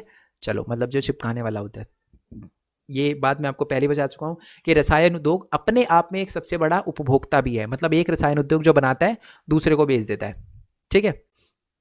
यह उद्योग पूरे विश्व में फैला हुआ है, यानी अलग अलग एरिया में हमारा रसायन उद्योग फैला हुआ है। अब आ जाते हैं जी हमारे उर्वरक पे। उर्वरक का मतलब क्या होता है? सिंपल है, उर्वरक का मतलब होता है जी फर्टिलाइजर जो आप खेतों में डालते हो, ठीक है। पूरी दुनिया में फर्टिलाइजर, नाइट्रोजनस फर्टिलाइजर भी अलग अलग टाइप के होते हैं। तो नाइट्रोजनस जो उर्वरक होते हैं ना, या मैं कहूँ नाइट्रोजनस जो फर्टिलाइजर होते हैं, इंडिया है ना 3rd नंबर पे आता है उसमें, ठीक है, बातचीत है मतलब हमारी।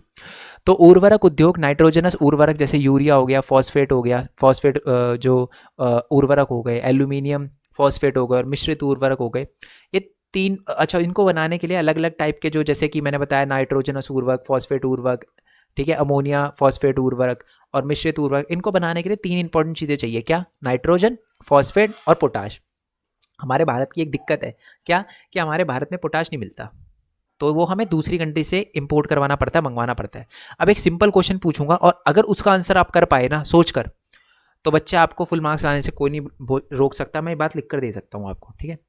क्वेश्चन क्या है कि भारत के अंदर ऐसा कौन सा टाइम था जब फर्टिलाइजर इंडस्ट्री या उर्वरक इंडस्ट्री बहुत तेजी से ग्रो करी थी? आप वीडियो पॉज करके 10 सेकंड ले सकते हो, मैं डायरेक्टली आंसर बता देता हूँ। पॉज करके अगर आपको पता है या सोचने का टाइम चाहिए तो पॉज करके बताना आंसर, बट मैं आंसर अब बता देता हूं कि इंडिया में सबसे ज्यादा तेजी से उर्वरक यानी फर्टिलाइजर इंडस्ट्री 1960s में बढ़ी थी। अब क्यों सर 1960s में ऐसा क्या हुआ था? अरे भूल गए क्या? हमारा ग्रीन रेवोल्यूशन नहीं हुआ था क्या? हरित क्रांति, खेतों पर ज़्यादा ध्यान दिया गया था, और खेतों पे ज़्यादा ध्यान दिया गया था तो फिर फर्टिलाइज़र वगैरह भी, केमिकल वगैरह का भी ज़्यादा प्रोडक्शन किया गया था खेतों का वो बढ़ाने के लिए, है ना, प्रोडक्शन वगैरह इंक्रीज़ करने के लिए। ओके तो ये लिखा हुआ है हरित क्रांति के बाद ये उद्योग बहुत तेज़ी से बढ़ा था। और उस टाइम में भारत के अंदर जो ज़्यादातर फर्टिलाइज़र थे ना वो 4-5 राज्यों में से, जैसे गुजरात, तमिलनाडु, यूपी, पंजाब, केरल से ही आते थे। बट आज और भी दूसरे राज्य में, जैसे कि हमारे आंध्र प्रदेश, उड़ीसा, राजस्थान, बिहार में भी और दिल्ली में भी जो है वो हमारे फर्टिलाइज़र की इंडस्ट्री है। ठीक है, अब आ जाते हैं जी हमारे किस पे, सीमेंट उद्योग पे। ठीक है जी, तो सीमेंट उद्योग में आपको बता दूं, निर्माण कार्य जैसे घर बनाना, कारखाने बनाना, पुल बनाना, सड़कें बनाना, इन सब में क्या होता है, सीमेंट वगैरह का यूज़ होता है, पता ही है आपको। तो अगर हमें बेसिकली सीमेंट वगैरह बनाना है तो आपको क्या चाहिए होगा, चूना पत्थर चाहिए होगा, सिलिका चाहिए होगा, जिप्सम। सिलिका पता है ना किससे बनता है, सिलिका बॉक्साइट से। ओ सॉरी सिलिका नहीं था यार, वो एक और चीज़ चाहिए होती है, मैंने सिलिका कर दिया, मतलब सिलिका क्या, और भी एक और चीज़ चाहिए होती है, सॉरी। एक तो चूना पत्थर चाहिए होता है, एक सिलिका चाहिए होता है, एक जिप्सम चाहिए होता है, और एक चाहिए होता है एल्यूमिना। एल्यूमिना किससे बनता है, एल्यूमिना बॉक्साइट से। ठीक है जी, चलो। इस उद्योग की इकाई गुजरात में लगाई गई थी, क्योंकि यहाँ से ये इस उद्योग की इकाइयाँ गुजरात में लगाई गई है, क्योंकि यहाँ से इसे खाड़ी देशों के बाज़ारों की उपलब्धता है, एक्सपोर्ट। चलो मैं मतलब बता देता हूँ सिंपल। ये हमारा भारत है, प्यारा भारत। ठीक है, मेरी मतलब ड्राइंग बहुत गंदी है। ठीक है, भारत तो बहुत अच्छा है, दिखता है, बट मेरी राइटिंग जो है वो ड्राइंग बहुत गंदी है। तो ये यहाँ पर ज़्यादातर आपको सीमेंट इंडस्ट्री देखने को मिलेगी। आप बोलोगे क्यों, यहाँ पर है अफ्रीका में गल्फ कंट्रियाँ भी बहुत सारी जिनको सीमेंट की ज़रूरत पड़ती है, तो यहाँ पर फैक्ट्री लगाई जाती है ताकि शिप से डायरेक्टली भेजा जा सके। ठीक है, तो इसका मतलब है हम अफ्रीका और जो खाड़ी देश है ना, वहाँ पर भी हमारा सीमेंट वगैरह दूसरे देशों में भेजते हैं। इंडिया में सबसे पहले सीमेंट उद्योग कहाँ पर लगाया गया था, चेन्नई में लगाया गया था, यानी जो चेन्नई तमिलनाडु में पड़ता है आज, और 1904 में लगाया गया था। ठीक है, और मैं आपको बता ही चुका हूँ, ये उद्योग जो है अपना सीमेंट इंडस्ट्री है, सीमेंट उद्योग जो है वो दूसरे देशों में भी सीमेंट वगैरह भेजता है। ठीक है, इस उद्योग को बनाए रखने के लिए घरेलू मांग को भी बढ़ाया जा रहा है, मतलब सीमेंट वगैरह का उद्योग हमारे भारत के अंदर भी बहुत बड़े लेवल पे हो रहा है। ओके चलो, अब आ जाते हैं जी नेक्स्ट पे। नेक्स्ट है जी मोटर गाड़ी उद्योग, यानी मोटर गाड़ी में क्या, अच्छा मोटर गाड़ी क्यों इंपॉर्टेंट है, मोटर गाड़ी में सारी चीज़ें आ जाती है, बस, ट्रैक्टर, स्कूटर, मोटरसाइकिल एटसेट्रा सारी आ जाती है। क्यों इंपॉर्टेंट है हमारे लिए, क्योंकि एक जगह से दूसरी जगह परिवहन करने के लिए आपको मोटर गाड़ी की ज़रूरत पड़ेगी। आपको क्या लगता है कि आपके एरिया के अंदर सब्जी वगैरह कौन लेकर आता है, वो पीठ पे लाद कर लाते हैं हमारे लोग, नहीं, ट्रक में डाल के लाते हैं। देखा भी होगा आपने बहुत बार, ये तो बताने की ज़रूरत भी नहीं है मेरे को। तो इसलिए बेसिकली मोटर गाड़ी उद्योग हमारे लिए बहुत इंपॉर्टेंट है।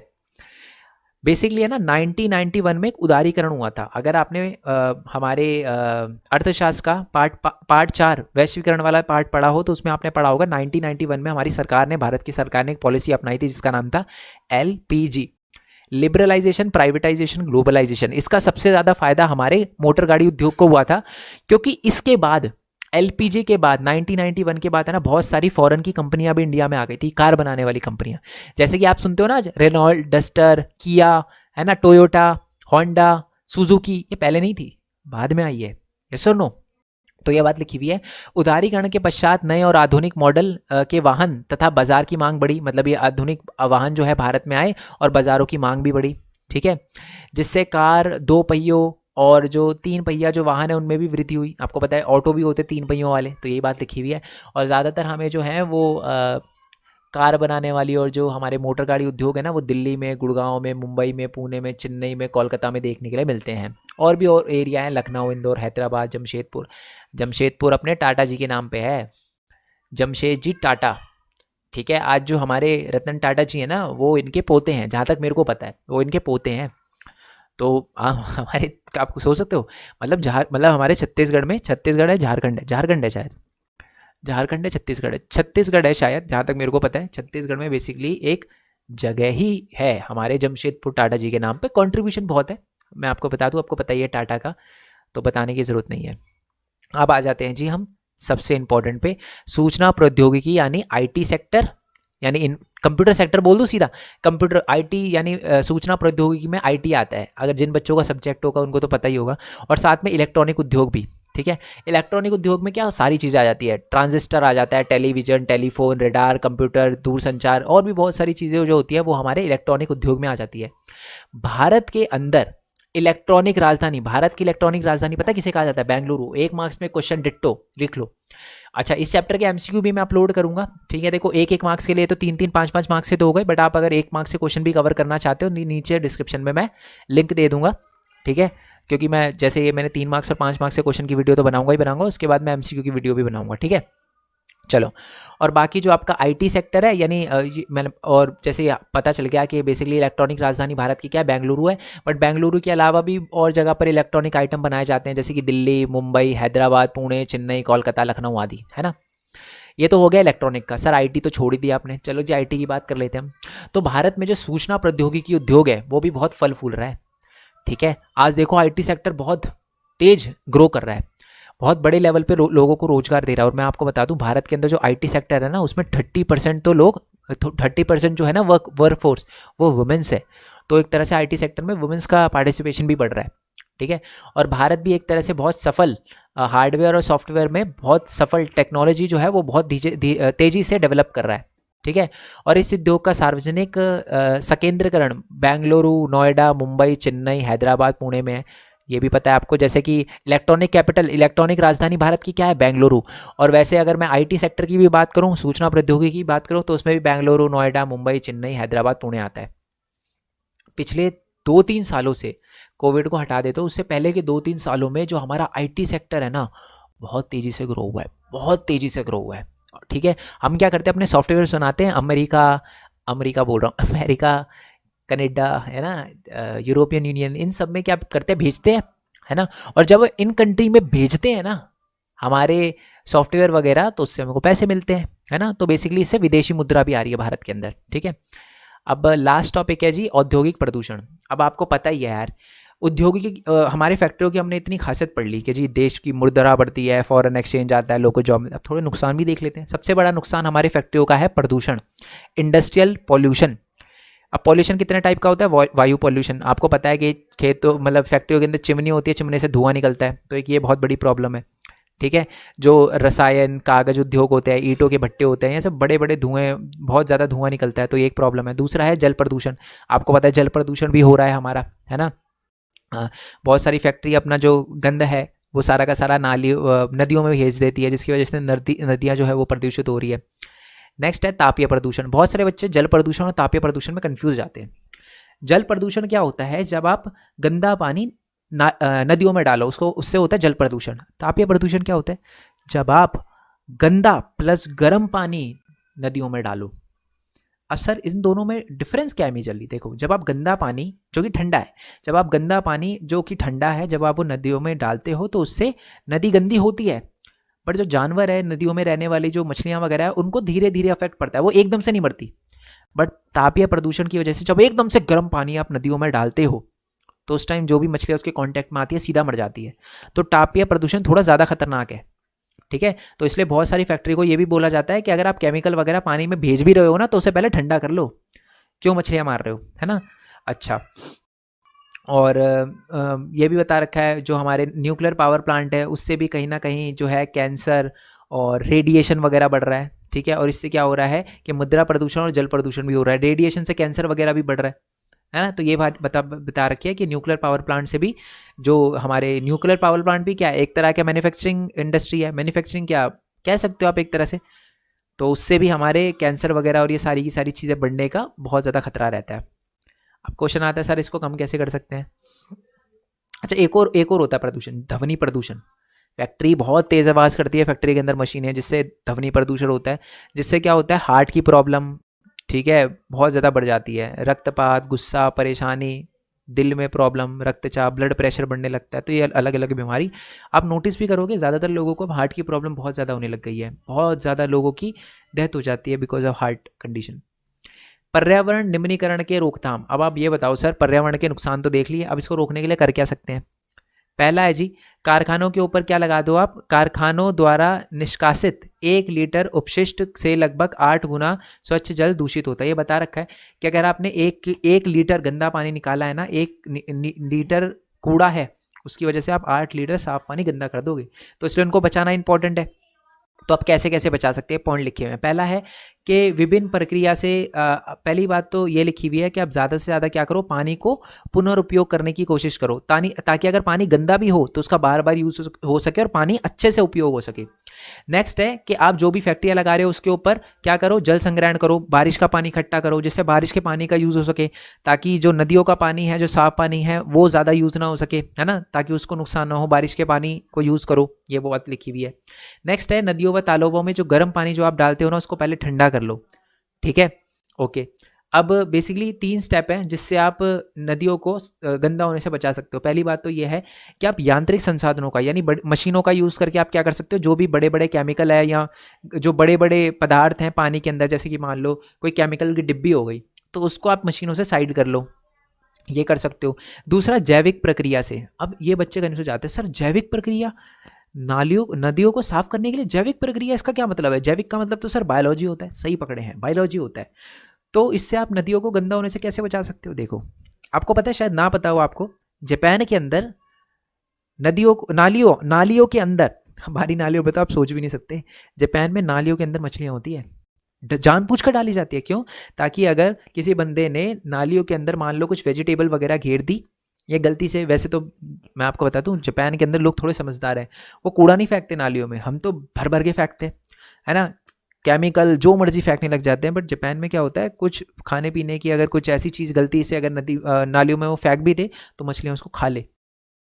तो इससे भी ये भी एक तरीका यूज़ हो रहा है। अब भारत में कैसे इसका यूज़ हो रहा है, जैसे कि गंगा को साफ़ करने के लिए भी टर्टल वगैरह को एक भारत जो गंगा स्वच्छता अभियान है जो चलाया गया था गंगा को साफ रखने का, तो उसमें भी टर्टल वगैरह को ट्रेन किया गया था ताकि वो कूड़ा जो भी नदियों में है उसको साइड में लेकर आ सके। तो ये भी एक अच्छी बात है।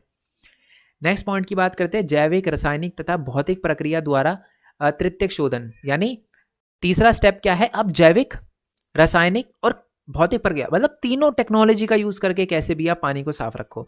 ठीक है, पहले में क्या था, मशीनों का यूज करके कूड़े को साइड कर दो। दूसरा, मछली वगैरह को यूज करके या एनिमल वगैरह को यूज करके जैसे भी हो नदियों को साफ रखने की कोशिश करो। और तीसरा है जैसे मर्जी, जैविक हो, रासायनिक हो, केमिकल से हो, है ना, या किसी मशीन से हो, या ट्रेन करके हो एनिमल को, कैसे भी आप पानी को साफ करो। ठीक है जी, चलो ये तो पानी का हो गया। वायु प्रदूषण के लिए, तो वायु प्रदूषण के लिए क्या है कि चिमनी के ऊपर आप क्या कर सकते हो, फिल्टर लगा सकते हो, यानी एक रुई वगैरह या कपड़ा वगैरह लगा सकते हो ताकि चिमनी से कम धुआं निकले, और जो भी धुआं निकले वो ज़्यादा हार्मफुल ना हो। जो भी हमने कपड़ा वगैरह लगाया है उसी पे जो बड़े बड़े हार्मफुल केमिकल है वो चिपक जाए, ठीक है, पार्टिकल्स चिपक जाए। तो ये है। ध्वनि प्रदूषण से बचने के लिए आप क्या कर सकते हो सर, ध्वनि प्रदूषण से बचने के लिए जी एक ही उपाय है, आप मशीनों में साइलेंसर लगा सकते हो जिससे मशीनें कम शोर करें, और साथ ही में आप जो लोग काम कर रहे हैं फैक्ट्री में उनके कान में आप उनको वो भी दे दो, हेडफोन दे दो, ईयर प्लग दे दो, जिससे उनको ज़्यादा प्रॉब्लम ना हो मशीनों की आवाज़ों से। और लास्ट क्वेश्चन ये है एनटीपीसी। ये क्वेश्चन वैसे मैं आपको मोस्ट इंपॉर्टेंट क्वेश्चन की उसमें बता ही दूंगा, सिंपल क्वेश्चन है, आप सुन लो वैसे, कि एक राष्ट्रीय तापीय विद्युत गृह है जिसको एनटीपीसी कहा जाता है। ठीक है, इसकी इंग्लिश में फुल फॉर्म होती है नेशनल थर्मल पावर कॉरपोरेशन। ठीक है, बेसिकली ये है ना हमारे एनवायरनमेंट को, है तो ये भी एक तरह की फैक्ट्री, बस ये है ना, ये है फैक्ट्री बट ये कम से कम प्रदूषण कर रही है। और प्रदूषण को कम करने के लिए क्या कर रही है, देखो सबसे पहले तो ये लेटेस्ट टेक्नोलॉजी का यूज़ करती है, क्योंकि पुरानी जैसे टेक्नोलॉजी होने लगती है ना वो ज़्यादा प्रदूषण करती है, तो लेटेस्ट टेक्नोलॉजी का यूज़ करते हैं, है ना। अधिकतम राख का इस्तेमाल करके अपशिष्ट पदार्थों का न्यूनतम उत्पादन, यानी बेसिकली राख वगैरह का यूज़ करते हैं ताकि कम से कम जो है वो वेस्ट जनरेट हो, यानी जो भी वेस्ट जनरेट होता है ना उसको राख में कन्वर्ट करते हैं। ये भी करते हैं ताकि क्योंकि देखो, जैसे मान लो आपके पास 10 किलो कोई कचरा है, उसको आप जलाओ, 1 किलो भी राख प्रोड्यूस नहीं होगी, तो ये करा जाता है। ठीक है, नेक्स्ट है कि आप क्या करो, पारिस्थितिक संतुलन बनाने के लिए जो एनटीपीसी है ना अपने आसपास बहुत पेड़ लगा रही है, ये अच्छा है। नेक्स्ट है कि तरल अपशिष्ट प्रबंधन, है ना, राख वगैरह को बनाना, है ना, और प्रदूषित पानी को अलग कर देना, ये सारी की सारी चीज़ें भी कर रही है, जो कि अच्छी बात है एनटीपीसी। और लास्ट है वो है ना अपनी पारिस्थितिक तंत्र को मॉनिटर भी करती है। इसका क्या मतलब है, ऑनलाइन डेटाबेस बनाती है कि जी पिछले साल मैंने कितना प्रदूषण किया, इस फैक्ट्री ने एनटीपीसी से कितना प्रदूषण किया, और इस साल हम इसको कैसे कम कर सकते हैं। तो ये करके एनटीपीसी कम से कम प्रदूषण कर रही है। ठीक है जी, आई होप ये जो है वीडियो आपको अच्छी लगी हो। बाकी हमारे टेलीग्राम चैनल को ज्वाइन कर लेना, ओके। और जो हमारे डिफरेंट चैनल है जैसे मेन पॉइंट टेक मैं बता ही चुका हूँ, चैनल को सब्सक्राइब कर लेना मेन पॉइंट टेक के, और मेन पॉइंट स्टडी वाले को भी सब्सक्राइब कर लेना। मेन पॉइंट टेक पे तो पता ही है नहीं से रिलेटेड वीडियो बनाता हूँ, और बाकी ये जो नोट्स की पीडीएफ है ये आपको हमारी वेबसाइट पे मिल जाएगी। गूगल पे जाके सर्च करना मेन पॉइंट स्टडी, वेबसाइट मिल जाएगी, क्लिक करोगे, ठीक है, और यहाँ पर खुल जाएगी वेबसाइट। यहाँ पर आओगे, क्लास 10th पे आओगे। क्लास 10th पे आने के बाद ऐसा फिर विनिर्माण उद्योग को सेलेक्ट कर लेना, यहाँ पर क्लिक करोगे, वैसे ही आपके नोट जो हैं यहाँ से डाउनलोड हो जाएंगे। देखो सामने क्लिक करते ही नोट्स ओपन हो गए, ठीक है। ओके वैसे तो नोट्स एकदम फ्री है यार, ठीक है। मैं चाहता हूँ हर बच्चा इसका यूज़ करे, नोट्स का यूज़ करे और अच्छे नंबर लाए। बट अभी तो मेरे लिए कॉस्ट मैनेज करना यूज़ मतलब हो रहा है, मैनेज कर रहा हूँ मैं, बट एक टाइम पे शायद मैं मैनेज ना कर पाऊँ वेबसाइट की कॉस्ट। तो अगर आप सपोर्ट करना चाहते हो ना, तो वेबसाइट पे कॉन्ट्रीब्यूटर्स का बटन है, आप क्लिक करोगे, पेटीएम का ऑप्शन मिल जाएगा आपको, ठीक है। देखो मैं चाहता नोट्स पे पेमेंट वगैरह लगा सकता था, बट मेरे को ये बहुत गलत बात लगती है, क्योंकि इससे मैं ज़्यादा लोगों की हेल्प नहीं कर सकता। बहुत सारे ऐसे बच्चे भी हैं, मेरे को पता है, जो नोट्स के लिए पे नहीं कर सकते। तो मैं नहीं चाहता कि उनको कोई प्रॉब्लम हो। मैं चाहता हूँ सबके लिए नोट्स रहे, सब बच्चे अच्छे नंबर लेकर आए, बढ़िया मार्क्स लेकर आए और बढ़िया नंबर लेकर आए, ठीक है। बहुत डेवलप करे आगे, बहुत अच्छा करे, ठीक है। तो इसलिए मैंने नोट्स एकदम फ्री रखे हुए हैं। बट अगर कोई बच्चा सपोर्ट कर सकता है फाइनेंशियली, तो आप पेटीएम से सपोर्ट कर सकते हो। और देखो कितना छोटा सपोर्ट है, कितना बड़ा सपोर्ट है, कितनी छोटी अमाउंट है, वो मैटर नहीं करता, आपका सपोर्ट मैटर करता है। क्योंकि ये मेरे को 4 गुना, 5 गुना, 6 गुना हेल्प करता है आगे बढ़ने में। जब बच्चा छोटा सा सपोर्ट करता है ना, मेरे को लगता है जब बच्चा इतना कर रहा है मेरे लिए, तो मेरे को बिल्कुल आगे बढ़कर और भी ज़्यादा एफर्ट मारने चाहिए, ठीक है। और बाकी अगर जैसे भी आप नोट्स डाउनलोड करने आओ, अगर कोई बच्चा फाइनेंशियली सपोर्ट नहीं भी कर सकता, कोई बात नहीं है बच्चे, आप अच्छे नंबर लाओ, मेरी दिल को है ना शांति हो जाएगी एकदम, ठीक है। मतलब आप कह सकते हो सबसे बड़ा मेरे लिए गिफ्ट यही होगा कि आप अच्छे नंबर लेकर आओ। आप अच्छे नंबर लेकर आओगे, आप मेरे को एक स्क्रीनशॉट भेज दोगे कि सर ये मेरे आए हैं 90, 85 या 95 नंबर आए हैं, 99 नंबर जितने भी आए हैं सर, इसमें है ना आपका 0.000001% है, थोड़ा सा आपका भी है। तो मतलब आपने भी थोड़ी बहुत हेल्प करी है, मतलब आत्मा की शांति मिल जाएगी मेरे को कि हाँ यार 0.00001% में बच्चे की हेल्प कर पाया, तो मेरे लिए वो बहुत है, ठीक है। मैं उसमें बहुत खुश हूँ, ठीक है। आप फिर भी सपोर्ट करना चाहते हो तो आ सकते हो वेबसाइट पर, जैसे आओगे आपको ऐड वगैरह मिलेगी, आप क्लिक करके 10-20 सेकंड रुक जाओगे, वो भी अल्टीमेटली सपोर्ट होगा। और बाकी ये दूसरे चैनल है, उनको भी सब्सक्राइब कर सकते हो, ठीक है। बाकी इस चैप्टर के मोस्ट इंपॉर्टेंट क्वेश्चन की वीडियो अभी मैं बनाऊंगा थोड़ी देर में, ठीक है। तो वो भी जल्दी अपलोड हो जाएगी। एमसीक्यू की वीडियो का लिंक भी आपको नीचे डिस्क्रिप्शन में मिल जाएगा। मिलते हैं जी नेक्स्ट वीडियो में, तब तक के लिए थैंक यू सो मच। जय हिंद, जय भारत, वंदे मातरम। Thanks for your support, bye bye.